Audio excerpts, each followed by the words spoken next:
Assalamualaikum warahmatullahi wabarakatuh. Hai semuanya. Kami dari kelompok 4 kelas 11 IPA 2 yang beranggotakan Cahyadini Wulandari, Fadilah Amalia Nashwa, Farah Hanum, Indah Wulandari, Marsa Kamila, dan Sinta Kurniasari. Di video ini kami akan mempresentasikan tentang peristiwa pembentukan pemerintahan pertama Republik Indonesia pada awal kemerdekaan dan maknanya bagi kehidupan kebangsaan Indonesia masa kini. Sebelum kita masuk ke materi dengan lebih dalam, kita berkenalan dulu yuk dengan tokoh pendiri negara. Yang pertama adalah I.R. Soekarno. I.R. Soekarno adalah yang pertama kali mencetuskan konsep mengenai Pancasila sebagai dasar negara Indonesia dan ia sendiri yang menamainya.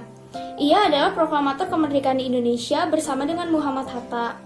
Kedua, Muhammad Hatta. Muhammad Hatta adalah pejuang, negarawan, ekonom, dan juga wakil presiden Indonesia yang pertama kali. Dan pernah menjabat sebagai Perdana Menteri dalam Kabinet Hatta I, Hatta II, dan RIS. Ketiga, Supomo. Supomo adalah seorang pahlawan nasional Indonesia. Supomo dikenal sebagai arsitek Undang-Undang Dasar 1945. Keempat, Muhammad Yamin, pelopor Sumpah Pemuda sekaligus pencipta imaji keindonesiaan yang mempengaruhi sejarah persatuan Indonesia. Yang kelima adalah Rajiman Weddiodiningrat. Rajiman Weddiodiningrat seorang dokter yang juga merupakan salah satu tokoh pendiri Republik Indonesia.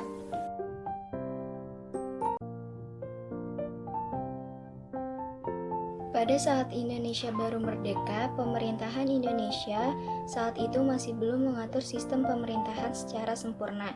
Para founding fathers kita alias para pendiri Indonesia masih terus berusaha mencari sistem pemerintahan yang tepat untuk Indonesia. Dalam catatan sejarah politik Indonesia disebutkan Soekarno-Hatta dilantik menjadi presiden dan wakil presiden pada tanggal 18 Agustus 1945. Saat itu sistem pemerintahan yang diterapkan untuk Indonesia adalah sistem presidensial. Presiden Soekarno kemudian membentuk kabinet presidensial untuk memenuhi alat kelengkapan negara. Sistem pemerintahan presidensial tersebut terpusat atau tersentral pada Soekarno-Hatta, karena pada saat itu rakyat Indonesia mempercayakan Indonesia kepada mereka. Sebelum adanya Majelis Perwakilan Rakyat, Dewan Perwakilan Rakyat, ataupun Dewan Pertimbangan Agung, Presiden Soekarno dibantu oleh Komite Nasional Indonesia Pusat atau KNIP. Nah, untuk menghindari adanya absolutisme atau kekuasaan mutlak dari satu pihak saja, pemerintah Indonesia kemudian mengeluarkan 3 maklumat. Pertama, Maklumat Wakil Presiden nomor 10 tanggal 16 Oktober 1945 yang berisi ketetapan KNIP yang diubah menjadi lembaga legislatif.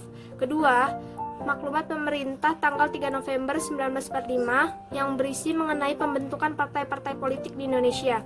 Ketiga, Maklumat Pemerintah tanggal 14 November 1945 yang berisi mengenai perubahan sistem pemerintahan Indonesia dari sistem presidensial ke sistem demokrasi parlementer.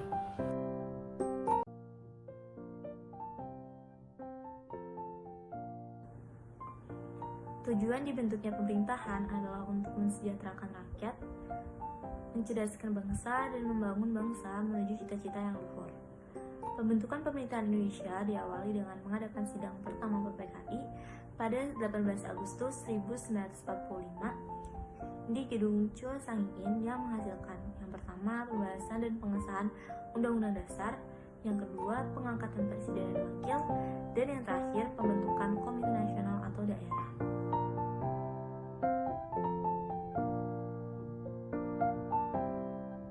Sidang PPKI pada tanggal 18 Agustus 1945 merupakan kelanjutan dari sidang BPPKI tanggal 10-16 Juli 1945. Keputusan yang berhasil dicapai dalam sidang PPKI adalah sebagai berikut. 1. Mengesahkan rancangan undang-undang dasar negara yang dibahas dalam sidang BPPKI menjadi Undang-Undang Dasar Negara Republik Indonesia. 2. Memilih dan mengangkat presiden dan wakil presiden sebagai pelaksana pemerintahan yang sah. 3. Membentuk Komite Nasional Indonesia sebagai lembaga yang membantu presiden dalam melaksanakan tugas-tugasnya. 4. Pembagian wilayah Indonesia menjadi beberapa provinsi. Kedelapan provinsi tersebut adalah Jawa Timur, Jawa Tengah, Jawa Barat, Borneo, Kalimantan, Maluku, Sulawesi, Sunda Kecil, Nusa Tenggara, dan Sumatera. 5. Pembentukan Komite Nasional Indonesia Pusat (KNIP), membentuk kekuatan pertahanan dan keamanan. 7.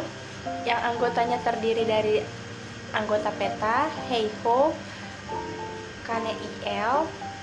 Dalam perkembangannya, BKR kemudian berubah nama menjadi TKR, Tentara Keamanan Rakyat, yang pada akhirnya menjadi TNI, Tentara Nasional Indonesia.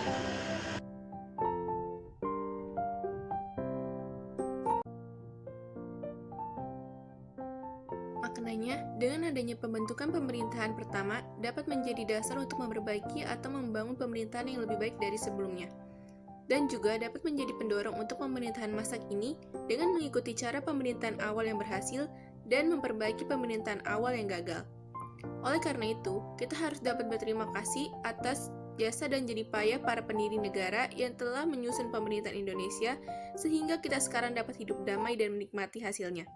Kita juga wajib untuk mengisi kemerdekaan dengan menjadi generasi penerus bangsa. Sekian dari kelompok kami, kurang lebihnya mohon maaf. Wassalamualaikum warahmatullahi wabarakatuh.